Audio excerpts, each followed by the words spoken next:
One of the biggest things that AEW could do right now is to sign CM Punk. And I know there's a big will he, won't he conversation. A lot of people have decided that we will never see CM Punk back on the pro wrestling scene. When you do put your fantasy booker cap on and you start to look at the situation, the scenario that has presented itself over the last few weeks, I believe there is a pathway that would indeed see the voice of the voiceless debut in All Elite Wrestling, and for everything to make sense. So I make no bones about it, this is basically just one big wish list I'd like to see AEW be able to pull off in the coming weeks, in the coming months. But first, this is the Howl hat. I know that's absolutely pathetic, and I'm a pathetic human being, but given we're going to do what we're about to do, I needed something, and you never know what's going to get over. My name's Simon Miller, this is WhatCulture Wrestling, and this is how AEW should debut CM Punk.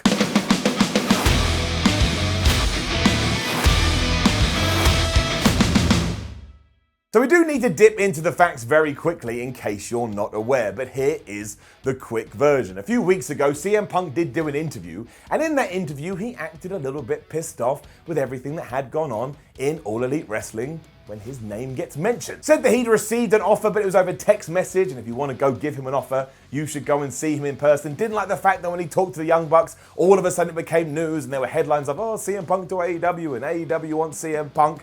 And he has absolutely no relationship with Tony Khan, and he doesn't like the fact that some people say that he doesn't. Within hours of that, we had Hangman Page on Twitter taking the mick out of Punk's words, and also Cody Rhodes did a Twitter Q&A where he said, you know what, I think if CM Punk does indeed return to wrestling, he shall probably go to WWE. And the final point to all of this is that Dave Meltzer, yes, he of the Wrestling Observer, also came out on social media and said, I don't think any of this is a work.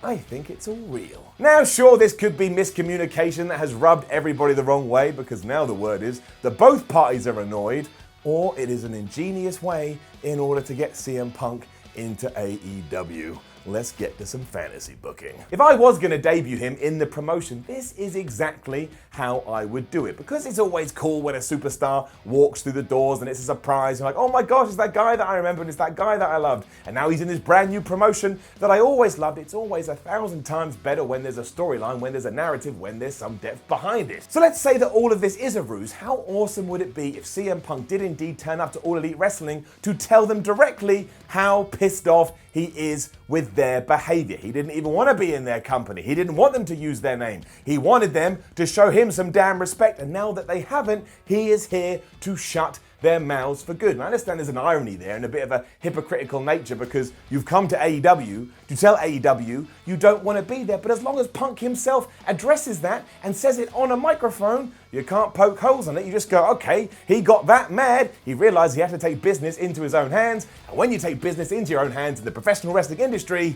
you go and punch someone in the face, or in Punk's case, you knee him there. You also don't do this anywhere near All Out, because that is simply too obvious. CM Punk has already been signed up for Starcast III, which instantly made fans go, well, clearly, he's going to jump across to the pay-per-view, and that's why you go in the opposite direction. Also, you've got a good few weeks until AEW does debut on television, but even then, you've got to hold it off, but you've also got to make sure you continue to build in that interim period. Because who in their right mind isn't going to watch that show when it goes down October 2nd, 2019 on TNT? Even if you don't like what Cody Rhodes and the Young Bucks and Kenny Omega are doing, you've still got to be a little bit intrigued, and given that it is the debut episode and it's already sold out, which makes it even more badass, at least for 5 minutes you're going to go click, and you're going to see what's going on. So you do not need anything else on that show, and you certainly don't need CM Punk. That should just be in the background. If you do have anything up your sleeve, you've got to hold on to it until the time is absolutely right. And the time that is absolutely right to unleash your sleeves is whatever the pay-per-view is after All Out. If AEW are insistent on only running 4 big pay-per-views a year, I'd imagine after August, the next time you're going to want to put one on is maybe December or January, or around that period. And it's there where you're going to have something in the canon that you can fire off. And again, this should be CM Punk. You don't need to promote it beforehand either, even though of course that would help with ticket sales and give it a hell of a lot of buzz. But you're just going to get better buzz after the fact when social media implodes, as cult of personality hits. CM Punk makes his surprise arrival in All Elite Wrestling, and there'll be tweets, and there'll be Facebook posts, and there'll be Instagrams, and there'll be Snapchats, to the point everybody that doesn't even like wrestling will get involved in the conversation because CM Punk will be trending anywhere, and they'll be saying, who or what is a CM Punk, and why is he all over my feed? You then also get a huge bump for your TV product a few days later when we are back to a Wednesday,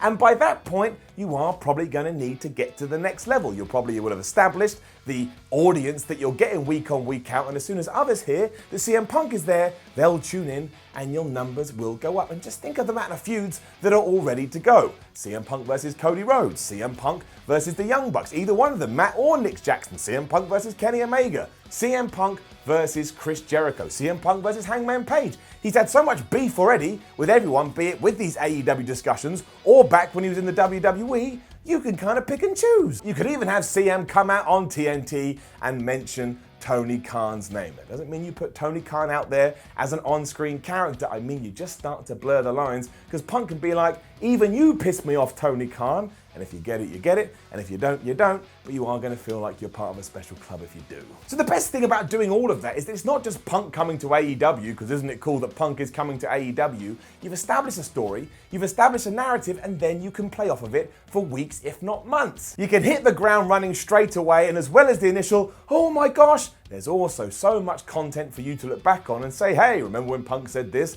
Remember when Hangman said this? Remember when this miscommunication happened? It's all there. And we didn't even know what was going on, even though we were part of it. Going back to what I just said too, I wouldn't even be adverse to going straight in with CM Punk versus Chris Jericho, depending what it is you want to achieve with this. And I know we saw that in WWE, and all of a sudden it feels a bit like WCW or TNA, but look at it this way. Everybody wants to see CM Punk versus Chris Jericho in AEW just because it's so crazy. I mean, again, if I told you that a couple of years ago, you'd be like, how is that even a thing? But if you like CM Punk and you like Chris Jericho, which a lot of people do, it's why, Jericho's probably going to become the champ, first ever champ at AEW, you will decide to tune into the product, and then maybe you see another one of All Elite Wrestling stars, you gravitate towards them, and you hang around because you think they're awesome. Maybe it's MJF, maybe it's Jungle Boy, maybe it's Luchasaurus, but you've made a fan all thanks to CM Punk.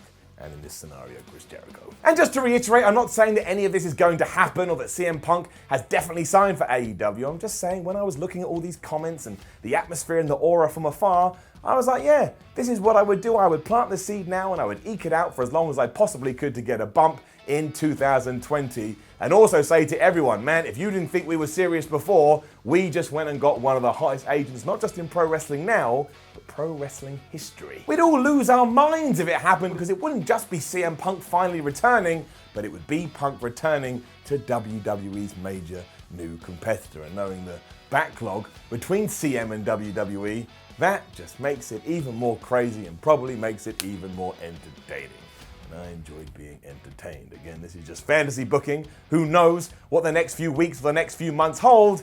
And I bet what actually happens now is that CM Punk goes back to WWE, like Cody Rhodes said, and I look like an absolute fool, although I cannot see. If that happens, I'll look out my window and I'll see a pig fly, then I'll get my special super powerful magnifying glass, I'll look down and notice that hell has frozen over. And at this point, I want to tell you, I know I've been wearing this stupid hat for the whole video. I know I look like some kind of caveman that got taken out of some ice and brought into the mid-90s, but I just thought the Hal hat, that wasn't a good idea. It was a bad idea. Now, don't forget to leave a comment below and let us know how you would book CM Punk debuting AEW. Do you believe any of this? Or do you think they just hate each other? Like, share, and subscribe. Head over to WhatCulture.com and read yourself some articles. Follow WhatCulture on Twitter at WhatCulture WWE. And watch more videos here on WhatCulture Wrestling. My name is Simon Miller. Thank you very much for watching, which is kind of like a brand new video here on WhatCulture Wrestling. And if you'd like more of it, let us know in the comments below